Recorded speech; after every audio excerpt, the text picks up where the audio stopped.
rekan-rekan sekalian. Kali ini kita akan berkenalan dengan ARMS, aplikasi pengelolaan risiko pertanian yang dibangun sebagai bagian dari Prisma Sakti, budaya risk management yang adaptif, sinergi, akuntabel, kolaboratif, transparan, dan integratif. ARMS akan membantu Anda mengelola risiko, hal yang bisa mengancam program-program yang sudah kita rencanakan. Risiko memang akan selalu ada, tinggal bagaimana kita menyikapinya. Dengan manajemen risiko yang benar, kita bisa berusaha mengendalikan risiko yang telah kita ketahui, mengurangi dampak dan frekuensi kejadiannya. Bagaimana melakukannya? Langkah awalnya adalah dengan mengidentifikasi risiko yang mungkin akan muncul sedini mungkin.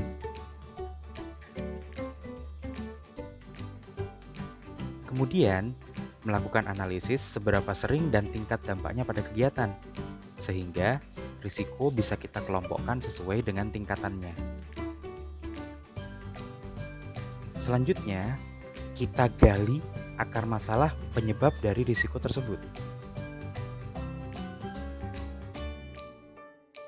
Setelah kita temukan penyebabnya, maka kita rencanakan tindak pengendalian berdasarkan penyebab yang sudah ditemukan tersebut.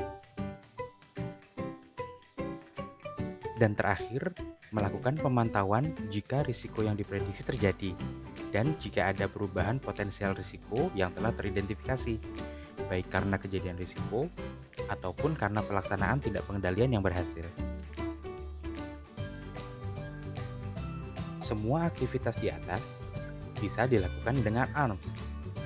Selanjutnya, kita akan pelajari bersama bagaimana ARMS membantu kegiatan-kegiatan pengelolaan risiko yang telah disebutkan di atas.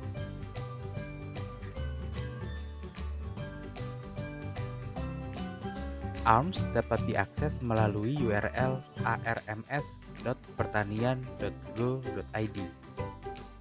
Di halaman awal, ada captcha yang perlu diisi selain email dan password.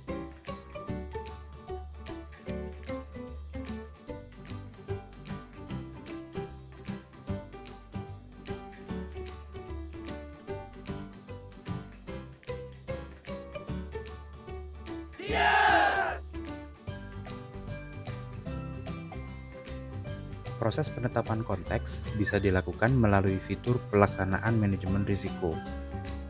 Di sini, kita akan menentukan unit kerja dan tahun pelaksanaan sebagai wadah. Kemudian kita tetapkan konteks yang akan dikelola risikonya.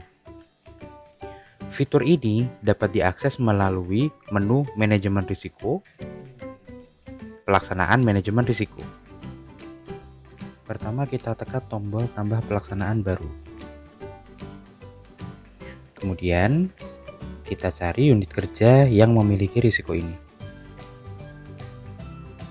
Setelah itu, kita lengkapi pemilik risiko, jabatan pemilik risiko yang bertanggung jawab, kemudian koordinator pengelola risiko, dan jabatan koordinator pengelola risiko yang bertanggung jawab.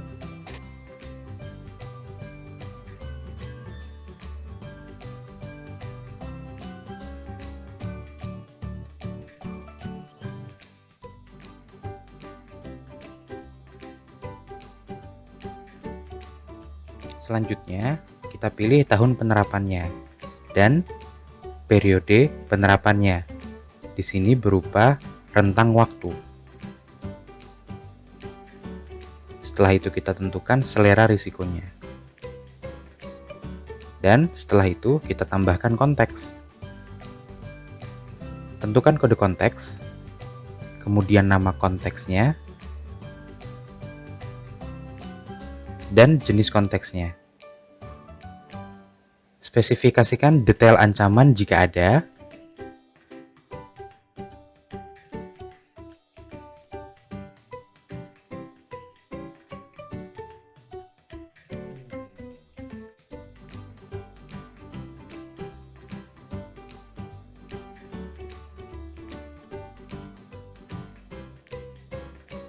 dan indikator kinerja kegiatan.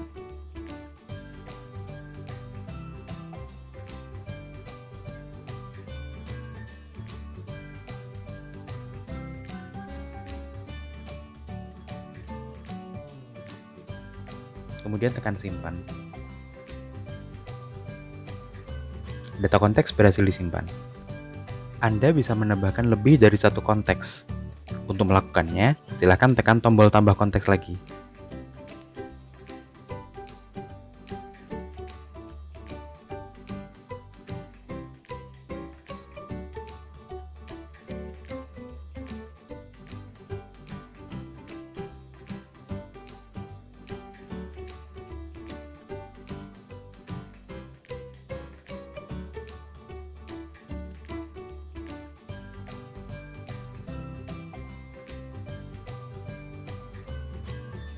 Kemudian, Anda bisa menambah pemangku kepentingan.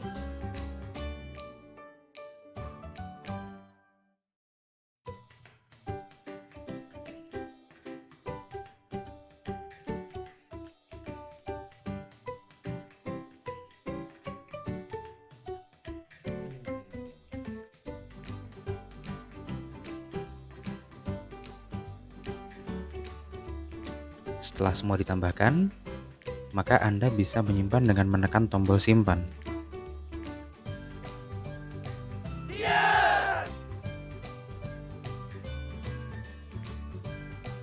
Setelah selesai menetapkan konteks, langkah selanjutnya adalah mencatat risiko yang telah teridentifikasi. Kita catat hasil identifikasi risiko ini pada fitur risiko teridentifikasi. Di sini, kita akan menguraikan pernyataan risiko, memberi kodifikasi pada masing-masing risiko, dan juga mengelompokkan risiko berdasarkan kategorinya. Langkah-langkah menambahkannya adalah sebagai berikut.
Untuk mengetahui besaran risiko yang sudah diidentifikasi, perlu dilakukan analisis atas skor frekuensi kejadian risiko, skor dampak jika risiko terjadi, dan apakah sudah ada mitigasi yang memadai.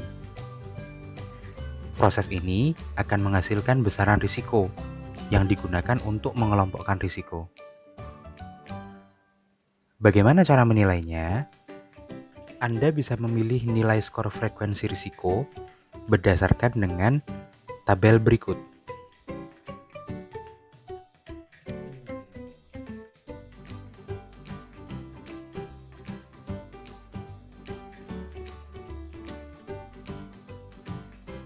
Untuk skor dampaknya, silahkan lihat tabel berikut.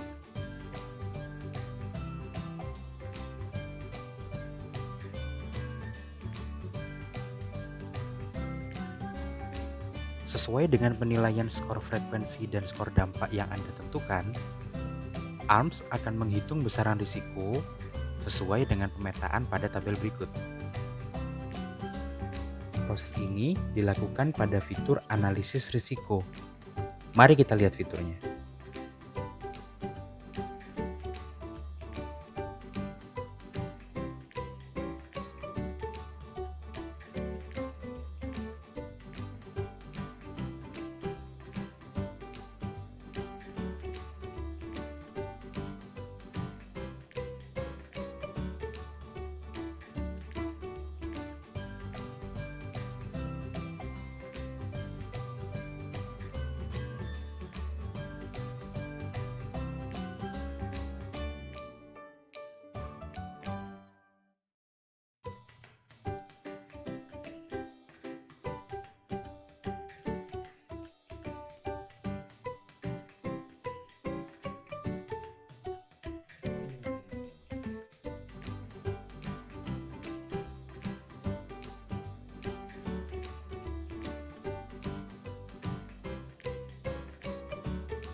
Setelah kita tahu risiko mana saja yang harus kita tangani berdasarkan besaran risikonya, sekarang kita perlu menggali penyebab utama terjadinya risiko tersebut.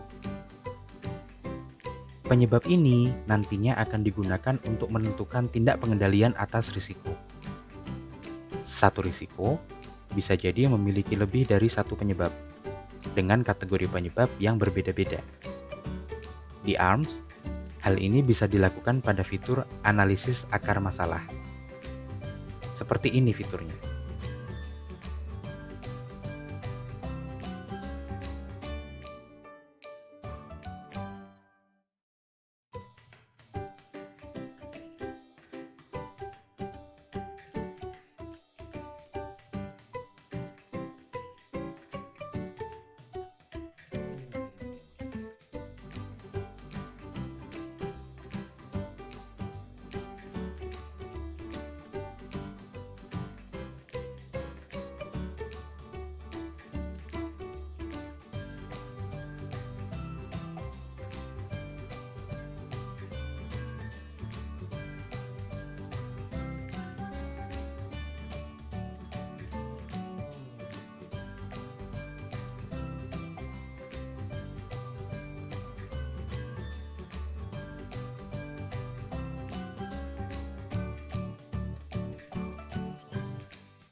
Nah, sekarang kita bisa merencanakan tindak pengendalian atas risiko karena sudah kita temukan penyebab-penyebabnya.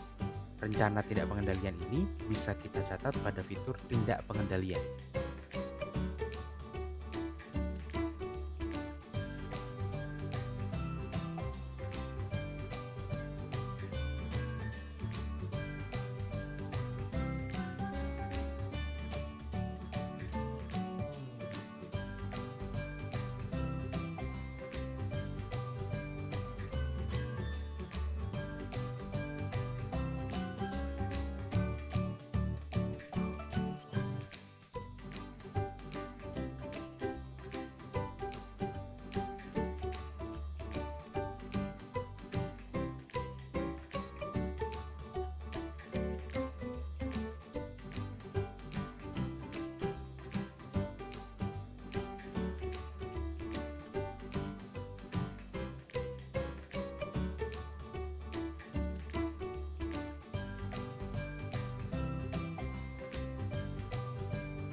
Selanjutnya, kita masuk pada fase pemantauan.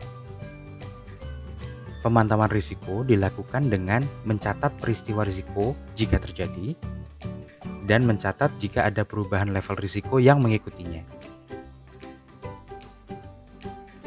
Pemantauan tindak pengendalian dilakukan dengan mencatat laporan pelaksanaan tindak pengendalian dan mencatat perubahan level yang mengikutinya jika ada. Pemantauan tindak pengendalian dapat dilakukan pada fitur pelaksanaan tindak pengendalian. Di sini kita akan mencatat pelaksanaan dari rencana tindak pengendalian yang sudah direncanakan.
Untuk pemantauan peristiwa risiko bisa dilakukan pada fitur peristiwa risiko.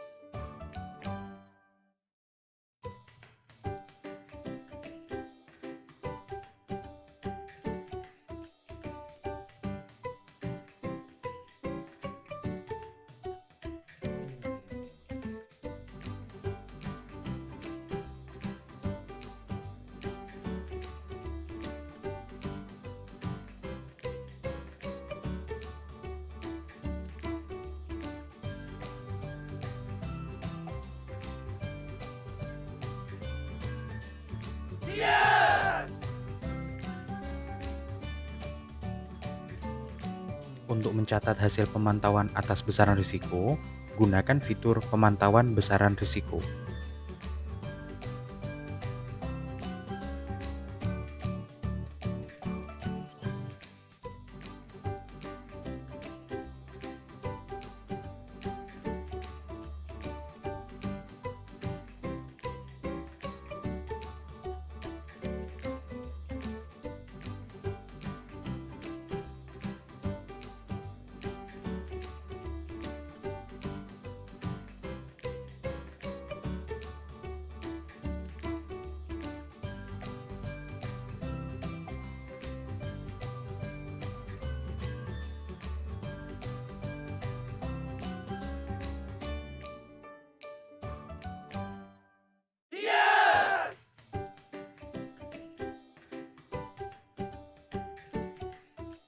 Setelah semua data dimasukkan, ARMS akan mengolah data-data tersebut dan menampilkannya pada dashboard. Ada 5 dashboard yang bisa diakses. Dashboard pengawasan, dashboard risiko, dashboard penyebab, dashboard tindak pengendalian, dan dashboard pemantauan peristiwa. Dashboard pengawasan berisi rangkuman statistik dari dashboard lain.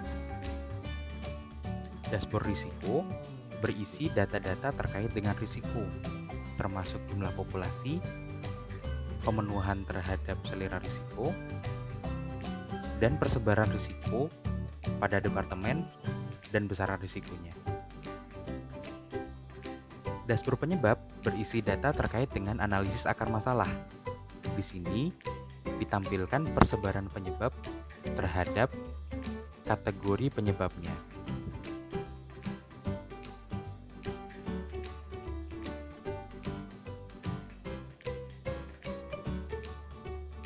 Dashboard tindak pengendalian berisi data-data pengawasan atas pelaksanaan tindak pengendalian, termasuk berapa jumlah yang sudah terjadwal, berapa yang sudah dilaksanakan, apakah ada yang terlambat, dan juga persebaran terhadap status pelaksanaannya.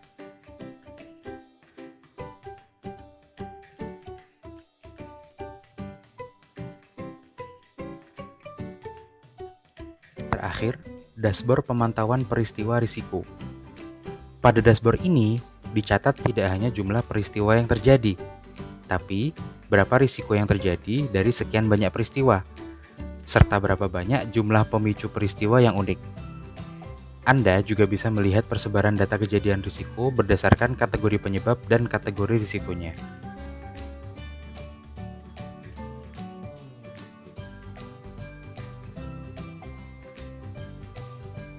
Dengan dashboard yang runut dan mewakili masing-masing kegiatan pada pengelolaan risiko ini, diharapkan pengguna bisa mendapatkan gambaran atas kegiatan pengelolaan risiko yang sedang berjalan, serta bisa terbantu dalam mengambil keputusan terkait dengan pengelolaan risiko.